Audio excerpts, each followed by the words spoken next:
You may remember 2008. Randy Moss made a great touchdown catch, and then he mooned the Packer fans in Lambeau Field.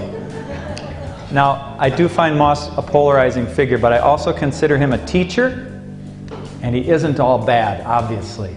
And yet we know Moss did pay some fines, and we know conflict can be expensive. He had some verbal abuse one time on an airplane, 15 grand. Squirting official with water, that was 25 grand. Knocking down a cop in Minneapolis, that was 50 grand. Mooning Packer fans, priceless. And the conflict that he couldn't resolve within himself and others also spilled over into other people's lives. I have a brother who is in a fantasy football pool. If one of your players commits a crime or gets fined, you get fined. He lost $100 last fall. What is conflict and not solving it costing you? Moss has very high rank as a wide receiver and very low rank or very low emotional intelligence in terms of how he can manage his emotions and the emotions of others. It contributes to conflict prevention. That makes sense to us. And it's what you'll need a lot of if you haven't been able to prevent the conflict that's there. It's not what Moss had much of, and it's related to rank. Part of my thesis was studying myself at my workplace and studying as brother of the boss, as elder brother of the boss, as a person with 3 advanced degrees, as a person who's less afraid of conflict than anyone in the business, as the facilitator of all the meetings. Do you think I have high rank in that environment? Hugely high rank, and very challenging to be aware of it. I have compassion for those who don't use their rank perfectly or really well all the time, because I didn't. Case in point, we have a mechanic in our warehouse, and he is a very busy guy fixing saws. And I had an order for a little tiny part of a saw. It's the most frustrating thing because it costs about $2. There's 800 parts on a saw, and I can never find where they are. So I and all the salesmen go back and say, hey, where's the part, where's the spark plug to the TS420? He says, I'm busy. Hey, I need the spark plug, man. Can you show me where it is? And we've all done that to this guy, right? Now I know this. I know ignoring requests is part of misuse of high rank. But I'm busy, and one day I say, hey, I need to find the spark plug, man. Where is it? He said, go look at the schematics, man. I did the whole schematics thing. You can go online and find out what it is and where it is.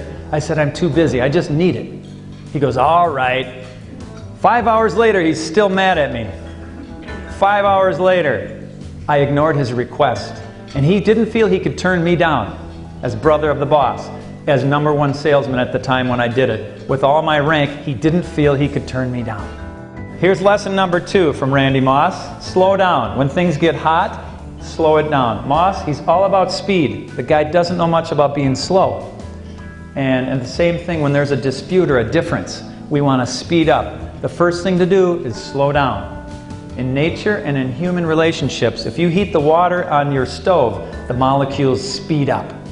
The same thing in a dispute. It speeds up, and the brain level goes right to the stem. We go right to survival.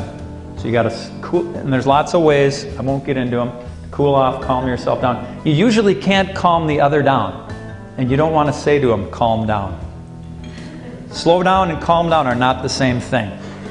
Okay? Raise your hand if you've had success telling a steaming hot, mad person to calm down. Anyone? Me neither. Another thing to slow things down is to say ouch in a language that works. I have a friend who's a chaplain, and she was working with a person who is dying. And this person is an engineer. And in the context of their first conversation, he said, my daughter did this, and my daughter, she's really stupid. My friend said, ouch. He said, what? She said, my father is an engineer, and I don't consider myself stupid. And it transformed their whole interaction in one moment, in one word. Now that's a courageous word to use because you feel vulnerable when you say it. But she said it and she didn't lose her power. And she transformed the relationship. They're still working together, and she's helping him die a dignified life. That's powerful. There are 3 things that we can learn from the life of Randy Moss.